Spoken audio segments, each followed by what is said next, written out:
What's up everyone, some guy here with another Alliance War video. Season 23, war number 12. This is finally the last war of the season. We are versing against Revla. I don't think we've ever versed him before. I believe at this point they are just a few ranks below us in Plat 1. We're both pretty much secured for Plat 1, but we still wanted to win just so we can hopefully get the tier 1 war for the start of the season to get better points at the start of next season. But going to this first fight here, we have this Mordo on ebb and flow intercept and heavy hitter. I've seen this placement before since usually you can't punish his usually you can't hand him when he's stunned because he'll have the astral evade, but with Stealth Spidey here, we did apply the wet foam pre-fight. Basically every light attack and SP2 will have the slow debuff on him, so you can parry and punish him. However, I did push him to an SP3 here. I think this person is running some Mystic's Dispersions. That's why he shot up to SP3 so quickly. Luckily, Mordo's SP3 isn't that powerful, so it doesn't do that much damage to me. So I was able to get back into the fight here. Basically just trying to keep my slow debuff on so I can safely parry him and punish him.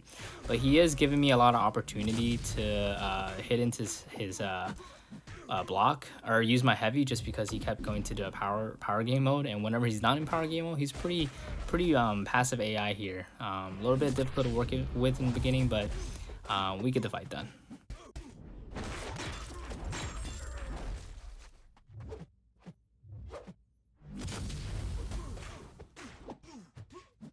And this SP1 here should kill him as well. He's only a 5-star, so not too bad of a defender.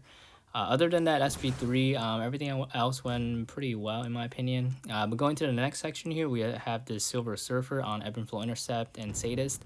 I will be using Dr. Doom, just going to the Doom cycle here.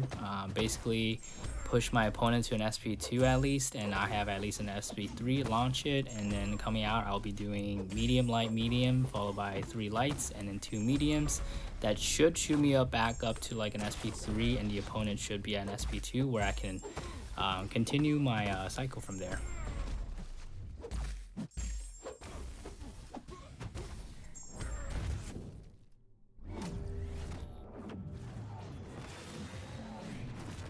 Oh, I'm sorry. So after my medium, light, medium, light, medium, medium, fire my SP1. That should shoot me up to only an SP2. This is where I bait his dash in, where I reparry him so I can get medium, light, and then a heavy to an SP3, and then the opponent to an SP2.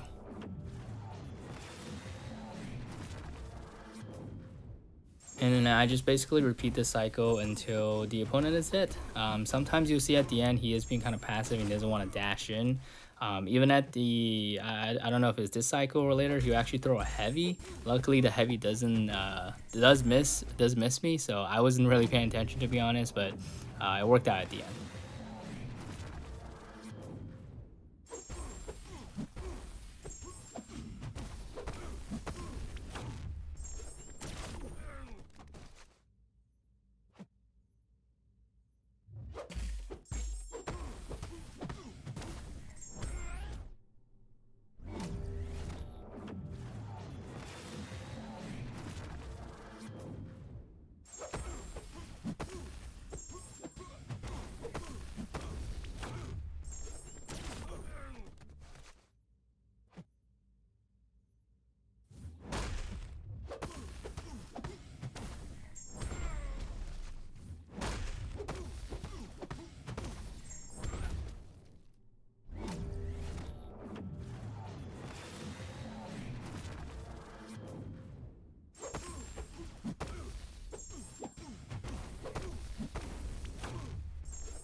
And this SP2 here should just kill him. Very easy and safe fight with Doom. Doom can control most opponents' power very well and get into that pretty much infinite Doom cycle. You just have to take some block damage, but it's not too much block damage. Usually just like like 1 block damage right before the reparry. But going to the next fight here, we have this Rhino on Ebb and Flow Intercept and Redouble Determination. I will be using Stealth Spidey here. This is my first time bringing Stealth Spidey into War actually, and I'm not the best Stealth Spidey player. I do get an Intercept in here and trigger the Passive Fury and turn off the Protection. But the one thing I forget is that once Protection comes back, the slow debuff also gets purified.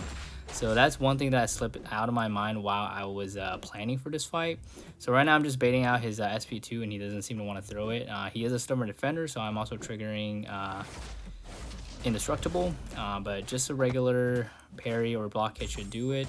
The other thing I kind of overlooked is how often he becomes unblockable. I believe the smaller the champion Rhino is against, the more often he'll become unblockable. So yeah, right there I took an unblockable hit and it kind of hurts. What I should have done is basically try and not parry him when I'm far away, just so I can work around the unblockable and trigger it less. I should have probably hit into his block to get closer to him and then try and re-parry to get my openings instead of trying to parry him from far away. That's the one thing that basically kills me in this fight.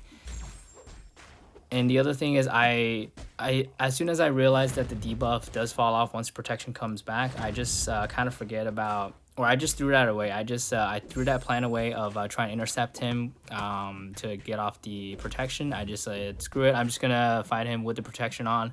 No, I probably should have kept trying to intercept him. Intercepting him is not too bad with light attacks, I believe. That should make the fight a lot faster and more controllable in my opinion.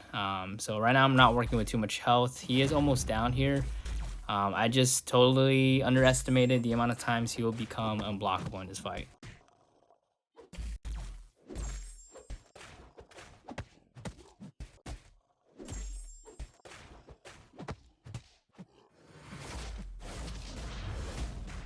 So he's pretty close to finishing here. I do decide to throw my SP2 here. If I had just waited till he's almost dead and then threw my SP2 as a finishing blow, I think that would have worked out. But I decided to throw my SP2, and then obviously I was far away from him at that point, and I decided to parry him from far away, and he became unblockable and does a pretty nice crit into me and basically kills me.